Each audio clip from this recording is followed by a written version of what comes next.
మరో ఉత్తరం చూద్దామండి. విజయనగరం జిల్లా గుమ్మలక్ష్మీపురం నుంచి బోగుల రామారావు రాస్తున్నారు. వినాయక వ్రతకల్పంలో 21 పత్రాలు లభించకపోతే ప్రత్యామ్నాయం ఏమిటి వివరించండి అంటూ రాస్తున్నారు. స్థితిపతి, నిధిపతి, ప్రియపతి, గణపతి. గణపతి పూజ చేసుకునేటప్పుడు స్వామివారు తప్పనిసరిగా తనకు వలసినటువంటి పూజాది కార్యక్రమ రీత్యా కావలసినటువంటి విధి విధానంలో ఎటువంటి విఘ్నాలు కలగకుండా ఏర్పరిచి తీరుతాడు. 21 పత్రాలు కూడా అందేటట్టుగానే చేస్తాడు. అందకుండా ఉండవు. చెట్లు ఉంటాయి కదా, ఎక్కడ పడితే అక్కడ చెట్లు ఉన్నాయి, చేమలు ఉన్నాయి, చక్కగా ఆకులేగా ఆ ఆకులన్నింటినీ కూడా కోసుకుని వచ్చి స్వామివారికి సమర్పిస్తాం. ఇలా దొరకని పక్షంలో కేవలం గరికతో చేయొచ్చు పూజ. స్వామివారికి పూలతో చేయొచ్చు. చక్కటి ఎరుపు రంగు పూలు సమకూర్చుకోవచ్చు.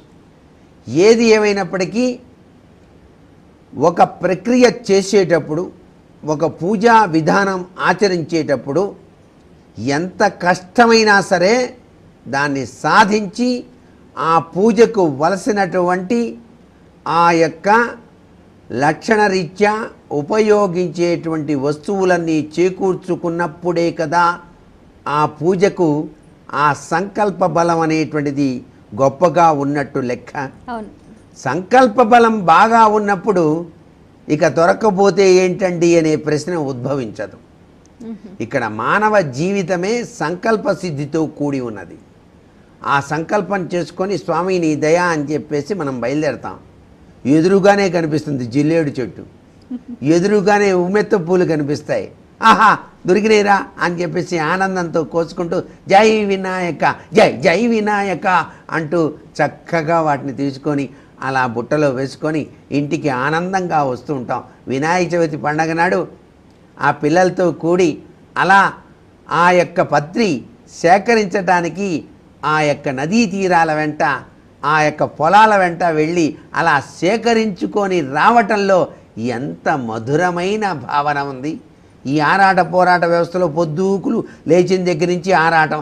ఎవరు పోతారులే ఇప్పుడు, ఆ బజార్లో అమ్ముతారు కదా తీసుకొద్దాం అనుకోకూడదు. చక్కగా వెళ్ళాలి. చక్కగా ఆ మామిడి కొమ్మలు అలా పట్టుకొని విరిచి చక్కగా తెచ్చుకోవాలి. అనేక రకాలైనటువంటి ఆ యొక్క ఔషధీయుక్తమైనటువంటి ఆ యొక్క పత్రిని సేకరించేటప్పుడు కలిగే మధురమైన అనుభూతి అనిర్వచనీయం కదా. మరి అదే పండగలో పరమార్థం. ఈ పండగ వెనకాల దాగిన పరమార్థం ఆనందతత్వం. ఆ స్వామివారిని కొలవడానికి మనం సేకరించేటువంటి విధి విధానం. ఏంటి అన్నీ దొరికినాయి నీకు, 27 దొరికినా, కొద్దిగా దొరకలేదు బస్సు, నాకు కాస్త ఇస్తావు అని అడుగుతుంటారు. వెంటనే నా దగ్గర ఉంది ఇస్తాను ఉండు అని చెప్పేసి ఆ చామంతి, ఆ పత్రికి సంబంధించిన మరువం, ఆ మరువం దొరకట్లేదా ఈ మధ్య, ఎక్కడో వెతికాను, అంతా చూసి వచ్చాను అంటుంటాడు. ఎందుకే మా ఇంట్లో మొన్ననే కదా వేసాను, తీసుకో కావాలంటే అని చిన్న ముక్క.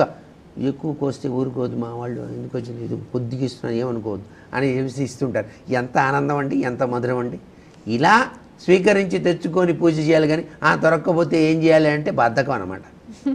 ఇక్కడ బద్ధకం అనేది వదిలినట్టయితే సంకల్ప సిద్ధి చాలా చక్కగా నెరవేర్చడానికి ఆ విఘ్నాధిపతి తన పూజకి తానే సమర్పించుకుంటాడు, తానే తెచ్చుకుంటాడు, తానే పూజ చేయించుకుంటాడు. అన్నీ ఆయనవే కదండి.